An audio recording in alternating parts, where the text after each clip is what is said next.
네, 시장의 흐름 짚어보면서 유망 섹터에 대해서 도움 말씀 듣는 시간인데요. 오늘 이 시간 유니스토리 자산운용의 손정우 매니저와 함께합니다. 어서 오세요. 안녕하십니까. 네, 오늘은 또 우리가 기대를 해볼 수 있는 업종군에 대해서 전체적인 시각을 준비를 하셨다고요?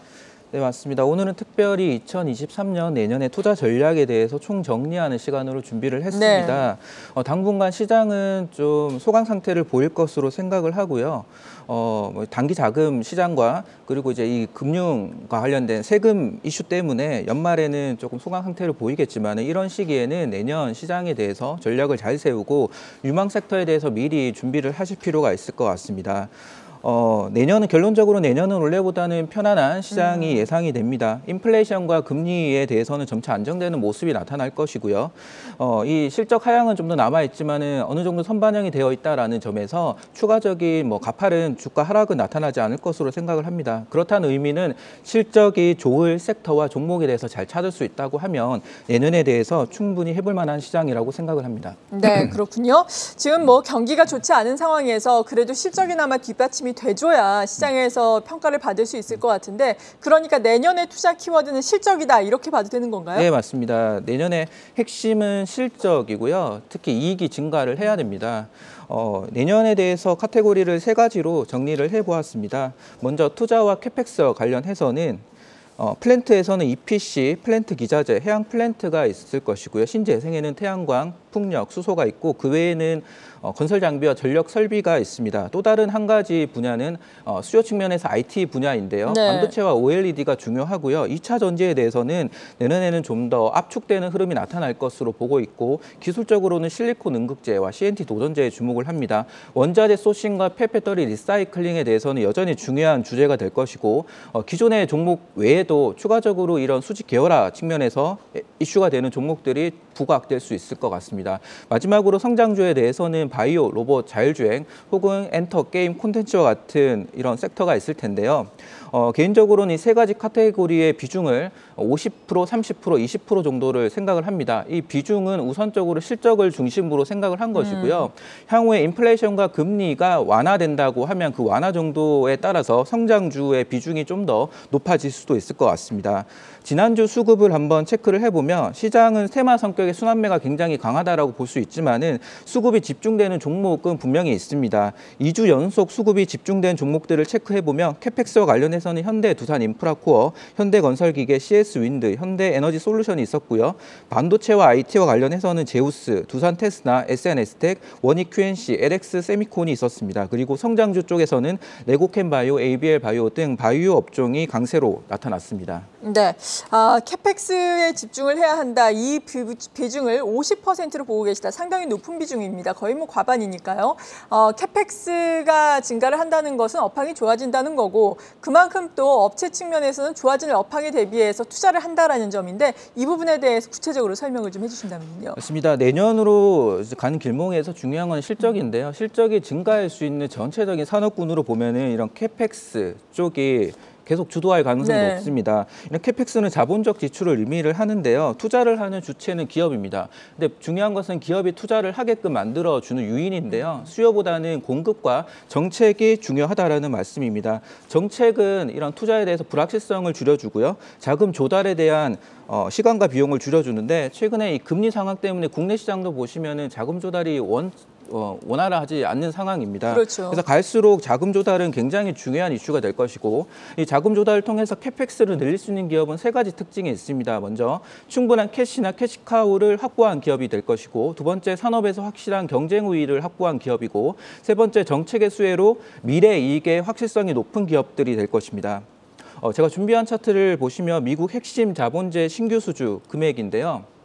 2000년대 이후 20년 장기 박스권을 돌파를 했습니다. 여전히 자본재 신규 수주가 계속 증가하는 상황에서는 심각한 경기 침체는 나타나지 않을 것으로 생각해 볼 수가 있고요. 과거 2001년이나 2008년 금융위기 때 당시에 자본재 신규 수주가 급감을 했었습니다. 여전히 이게 증가하고 있는 모습은 경기는 여전히 좋다. 미국 중심으로 좋다라는 것을 의미를 하고, 그렇기 때문에 이 캐펙스와 관련된 이 자본재와 관련된 종목에 대해서 계속 시장이 리드할 수 있을 것으로 보고 있고, 여기에 해당되는 종목이 대표적으로 건설, 산업재, 소재 같은 섹터들인데 인식으로 봤을 때는 무겁고 딱딱하고 오래 걸릴 것 같고 그렇죠. 그런 인식입니다. 하지만 이런 편견에서 벗어나서 이쪽에서 계속적으로 좀 주목을 하실 필요가 있겠다라고 말씀드립니다. 네, 이쪽도 종목들이 요즘에 많이 올라왔죠. 지난주인가요? 말씀해 주신 해상풍력과 관련해서도 CS 윈드의 흐름이 상당히 좋았는데 CS 윈드 역시 지금 11월 한 달간 외국인과 기관의 순매수가 꾸준하게 들어오면서 한 30% 가까이 올라가고 있거든요. CS 윈드도 캐펙스와 관련된 종목이다라고 말씀해 주셨잖아요. 네, 맞습니다. 신재생에서 풍력을 좋게 보는데요. CS 윈드가 지난주에 3.9조 원의 네. 장기 공급 계약 수주를 발표를 했습니다. 지멘스 향이고 유럽 지역의 해상풍력 타워를 공급하는 수주인데요. 중요한 거는 이 금액의 의미보다는 왜 이 시점에 이런 장기 공급 계약이 체결되었을까? 그게 왜 지멘스일까에 대해서 네. 주목을 하실 필요가 있습니다. CS 윈드가 지멘스 통해서 거둬들이는 매출액은 연간 한 2,500억 정도 수준입니다. 근데 장기 공급 계약을 통해서 매년 5천억 원 이상의 매출을 확보를 한 셈이고요. 이 부분은 해상 풍력용입니다. 따라서 기존의 매출액의 2배 이상이 확보가 됐다라는 점이고 지금 시장 조사에 따르면 2024년부터 2030년에 글로벌에 지어져야 되는 해상 풍력은 대략 246기가와트입니다. 그중에서 이 3.9조 원이 차지하는 타워의 양은 대략 20기가와트 해상 풍력에 설치되는 타워의 양인데요. 즉 지멘스만으로 보더라도 여러 개 중에서 하나의 공급 계약이다라고 네. 볼 수가 있고요. 이렇게 되면 중요한 거는 지멘스뿐만 아니라 G나 베스타스와 같은 다른 경쟁 업체들의 움직임도 빨라질 것이다라는 점입니다. 공급망은 확정을 해야 되는데 공급처는 제한적인 상황이기 때문에 장기 공급 계약을 체결하려고 하는 움직임이 굉장히 높습니다. 따라서 CS 윈드 경우에도 지금 미국 매출액을 보시면은 원래 4천억 원 수준이 2025년이 되면 1.5천억이 되는데요. 이게 캐파가 그만큼 증가하기 때문에 가능합니다. 현재 미국에선 육상 풍력용 타워 공장만 있는데요. 이 타워 공장만으로도 경쟁사 대비해서 5배가 큰 캡타입니다. 하지만 여기에 동부 지역에 추가적으로 해상풍력 타워 공장을 짓게 되는데요. 그렇게 되면 캐파만으로도 2025년에 1.5천억이 될 것이라는 의미이고요. 이 당분간 지메스 쪽으로는 포르투갈 공장에서 공급을 하게 될 네. 것이기 때문에 매출액도 포르투갈 중심으로 성장을 할 것이다라고 볼 수가 있습니다. G나 베스타스 경우에도 움직임이 빨라지게 될 텐데요. 이 타워뿐만 아니라 해상풍력에서는 베어링에도 주목을 해야 됩니다. 해상풍력에는 기존보다 훨씬 큰 대형 베어링이 들어갈 텐데 대형 베어링으로 갈수록 국내 CS 베어링의 기술력이 부각이 될 것이고요. 이제 CS 베어링의 경우에는 100%다 베트남으로 생산 시설을 이전을 했습니다. 따라서 CS 윈드와의 생산 시너지뿐만 아니라 이 CS 윈드의 공급망을 활용해서 공급 계약 자체도 확대될 수 있을 네. 것이라고 기대해 볼 수 있을 것 같습니다. 네, CS 윈드도 상당히 좋았고 이 시간에 말씀을 해주시는 섹터가 사실 최근에 흐름이 상당히 좋았어요. 그 전에는 뭐 현대건설기계라든지 이쪽 섹터에 대해서 도움 말씀을 주셨는데 실제로 제2의 중동붐, 뭐 샤인 프로젝트와 더불어서 상당히 주가가 많이 갔거든요. 오늘 좀 조정을 받고 있는데 이렇게 조정을 받을 때 매수 관점에 나서도 좋을지 관련해서 먼저 업황부터 설명을 해주신다면요. 네, 맞습니다. 지금 뭐 재건 이슈도 있고요. 중동 붐에 관한 인프라 네. 이슈도 있는데 전반적으로 제가 캐펙스에 연결해서 보실 필요가 있습니다. 그중에서 주목할 게 지난주에 샤인 프로젝트가 발표가 됐었는데요. 그렇죠. 총 사업 규모가 9조 2,580억인데 이 중에서 건설 부문이 EPC 분야가 7.6조 원입니다. 여기에서 계약을 체결한 업체가 현대건설, 현대엔지니어링, 롯데건설이 있는데요. 중요한 거는 이러한 이 컨소시엄 통해서 수주가 연속적으로 계속 나올 것이냐라는 부분인데 플랜트 수주는 계속적으로 나올 것이다라는 생각입니다. 일단 아람코의 경우에는 이 샤인 프로젝트 외에도 현지에서 10개 이상의 프로젝트를 지금 진행하고 있고요. 그 네. 이상 지금 준비를 하고 있습니다. 따라서 이번 샤인 프로젝트를 통해서 현대건설, 현대엔지니어링, 롯데건설의 컨소시엄이 계속적으로 수주를 받을 가능성이 높아진다는 의미인데요. 그렇다면 저희는 어떤 기업이 수혜를 볼 것이냐를 생각을 해볼 수가 있는데 현대건설이 아무래도 수주 금액은 가장 크게 가져가겠지만은 주가적으로는 뭐 상승 흐름은 제한될 것으로 보고 네. 있고요. 오히려 거기에 공급을 하는 기자재 업체를 봐야 된다라는 생각입니다. 시장에서는 이 피팅 업체를 주목을 할 겁니다. 피팅 업체의 경우에는 전체 공사 금액 기준으로 1에서 2% 정도의 수주를 가져가는데요. 대략 이번 샤인 프로젝트의 경우에는 500억에서 1,000억 정도의 금액을 예상해 볼 수가 있습니다. 개인적으로는 이 종목보다는 전에 말씀드렸던 DYPNF라고 하는 종목에 대해서 주목을 하는데 앞서 그 7월에 인도네시아에서 롯데케미칼이 라인 프로젝트라고 해서 대규모 플랜트를 건설을 네. 하는 프로젝트를 시작을 했었습니다. 이때 콘소시엄이 현대엔지니어링하고 롯데건설이었는데요.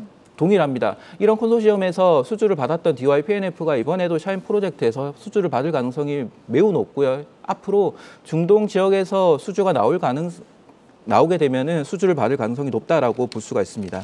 네, 이렇게 캐펙스와 관련돼서 우리가 볼 수 있는 업체들 이외에도 반도체 쪽의 비중을 한 30%로 유망하게 보셨잖아요. 반도체 IT 쪽은 어떻습니까? 네, 반도체를 유망하게 보는데 시장을 네. 주도할 수 있는 상황은 아직까지는 아닌 것으로 보고 있습니다. 먼저 주가 흐름을 체크를 해보면 삼성전자가 대략 저점에서 19%를 반등을 했고요. 하이닉스가 10% 반등을 했습니다. 하지만 두 종목의 흐름은 좀 다소 상이한데요. 네. 흐름은 2016년과 비슷한 것 같습니다. 삼성전자의 경우에는 지속적으로 안정적으로 주가 상승하는 모습이 나타나고 있는데 하이닉스는 96,000원까지 상승한 다음에 다시 8만 원 초반까지 하락을 했다가 반등을 하는 모습입니다. 즉 2016년의 모습과 비슷한데요. 이 반도체가 주가가 1차 바닥을 형성하는 시기는 매크로가 굉장히 불확실할 때입니다. 제가 앞서 9월 말부터 11월 사이에 반도체를 모아가자라고 얘기를 들었던 이유는 매크로가 최악인 상태에서 재고 소진이 시작될 시점이기 때문입니다. 즉 반도체가 본격적인 상승세가 시작이 되려면 재고 소진이 마무리되고 주문이 증가해서 수요가 본격적으로 확대되는 게 시작이 네. 돼야 될 텐데요. 중요한 거는 수요입니다. 내년에 이 수요 측면을 보면은 모바일이나 PC나 이쪽에서는 여전히 역성장하는 흐름입니다. 다만 서버 시장은 한 4% 이상의 성장을 기록할 전망인데요. 과거 2016년에 클라우드 대규모로 증설하던 시기보다는 수요 자체가 크게 증가하기는 힘들다라고 봐서 반도체는 당분간 제한적이지만은 그 안에서 기회가 있다라고 보고 있습니다. 네, 오늘 또 많은 내용을 준비하셨는데 아쉽게도 시간 관계상 여기까지 알아보겠습니다. 네. 다음 주 월요일을 또 기대를 해보겠습니다. 유니스토리 자산운용의 손정우 매니저로부터 도움 말씀 들어봤습니다. 감사합니다. 감사합니다.